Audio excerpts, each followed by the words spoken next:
Halo, assalamualaikum warahmatullahi wabarakatuh, sahabat restorasi. Semoga dalam keadaan sehat walafiat, amin. Dalam video kali ini saya kedatangan sebuah handphone Samsung Flip Duos atau bisa disebut juga GT E1272. Jadi saya terima dalam kondisi mati total. Ini saya coba untuk tombol powernya, tidak ada respon sama sekali, dan saya akan coba untuk pengecasan apakah akan muncul notifikasi pengecasan.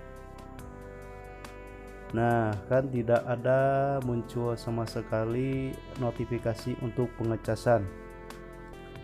Jadi ini indikasinya mesin dalam kondisi mati total. Untuk tahapan selanjutnya biasanya saya akan mencoba mengecek terlebih dahulu di bagian konektor baterai dengan menggunakan apometer digital. Dengan posisi selektor saya posisikan di mode dioda atau mode buzzer. Nah, setelah saya cek untuk kaki konektor baterainya ini sama-sama mempunyai nilai 0, berarti HP ini terindikasi korslet. Jika HP ini normal, ketika kita tempelkan probe di bagian positif, maka dia akan menunjukkan angka, dan kita bolak-balik pun kalau kita tempelkan di bagian negatif maka itu akan ground.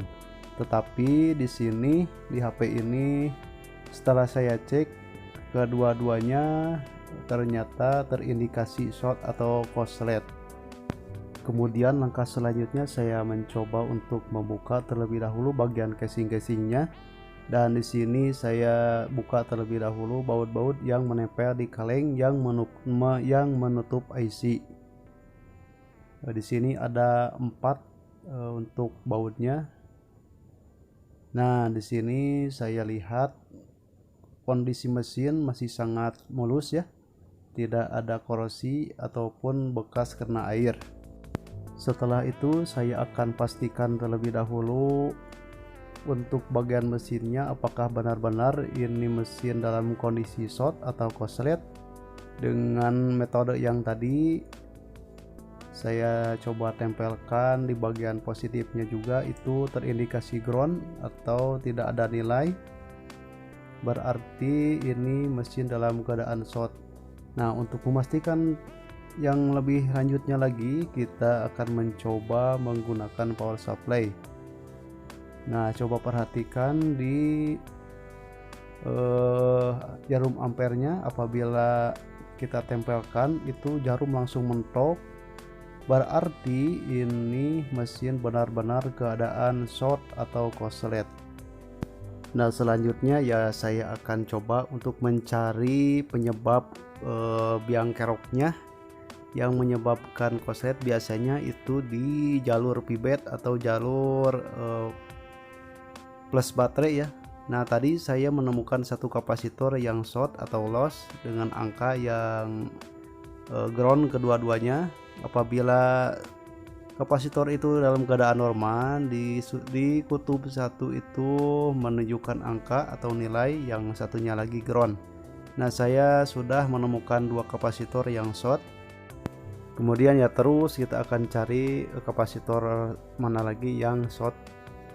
Namun di sini saya tidak menemukan kembali yang short, berarti ada 2 yang short itu yang dekat. Nah, di sini saya tunjukkan di dekat IC sinyal itu kapasitor 1 yang short. Nah, di situ dekat IC yang besar itu short juga. Namun bukan berarti kapasitor yang ini yang 2 tadi permasalahannya ya. Jadi kita harus mengecek terlebih dahulu dan menganalisa terlebih dahulu mana yang short supaya tidak menjadi salah sasaran. Nah, saya coba menggunakan power supply di setelan 1,5 volt saja. Kemudian saya akan meraba-raba terlebih dahulu di mana yang akan panas. Nah, ternyata di sebelah sini yang panasnya berlebihan ya. Di situ di dekat konektor baterai, di situ ada dioda, kemudian kapasitornya Nah, metode yang selanjutnya saya akan mencoba menggunakan baterai bekas tablet saja. Bisa juga kalau misalkan punya budget yang lebih, itu ada penghancur shot itu yang disebut MBR ya, MBR. Kalau teknisi yang senior pasti menggunakan MBR. Tapi untuk para pemula ya saya juga selalu menggunakan ini baterai bekas tablet. Fungsinya untuk menghancurkan kapasitor yang short dengan cara kabel negatifnya kita pasang di ground. Ya bisa di situ di kuningan-kuningan ataupun di kaleng-kaleng ya, itu ground. Kemudian ya saya akan tambahkan terlebih dahulu plugs di bagian yang panas tadi. Nah, kemudian saya akan tempelkan di jalur positifnya dan boom, ternyata ada salah satu kapasitor dekat dioda yang terbakar. Kemungkinan dialah biang keroknya. Nah, di sini letak kapasitor yang kebakar tadi. Oke lah, saya akan coba congkel terlebih dahulu kapasitor yang sudah terbakar tadi dan dirapihkan lagi. Kemungkinan kalau misalkan kapasitor yang bermasalah tadi sudah tercabut, maka 99% jalur akan normal kembali. Nah, saya akan coba menggunakan ampermeter di skala buzzer kembali dengan probe merah di ground dan probe yang hitam itu di positif. Nah, kan sekarang sudah tidak short lagi. Kemungkinan besar tadi kapasitor yang kecil tadi yang terbakar itu adalah biang keroknya. Kemudian saya akan coba menggunakan power supply di setelan 4.2. Apakah akan menyala? 1, 2, 3. Ya, alhamdulillah teman-teman, ternyata untuk permasalahan kali ini cukuplah simpel ya. Jadi kapasitor yang tadi yang kecil itu adalah biang keroknya yang membuat HP ini korslet. Kemudian ya saya rapihkan kembali untuk kaleng penutup IC-nya, karena kemungkinan besar ini 99% HP akan normal kembali. Kemudian ya selanjutnya saya rapihkan kembali penutup kalengan yang menutup IC tersebut. Jadi ya teman-teman, untuk metode ini bisa dilakukan apabila kita belum punya budget lebih untuk membeli penghancur short ya yang namanya MBR. Ini cara sederhana saya ya teman-teman untuk menemukan korslet yang full. Jadi metodenya sangat sederhana saja, yang penting kita teliti dalam mencari kerusakan yang full short. Biasanya full short itu diakibatkan oleh kapasitor ya.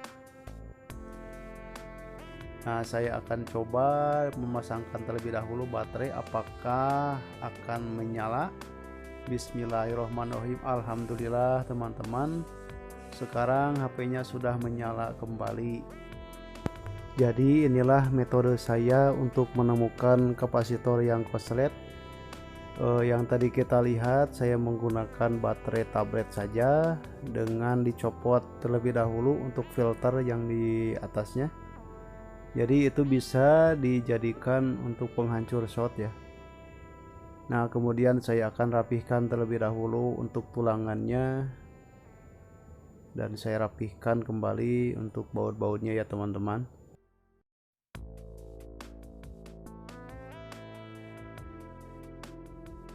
Nah, untuk selanjutnya saya akan coba terlebih dahulu memasukkan kartu SIM card, apakah ada pengaruh dari mencongkel kapasitor yang tadi.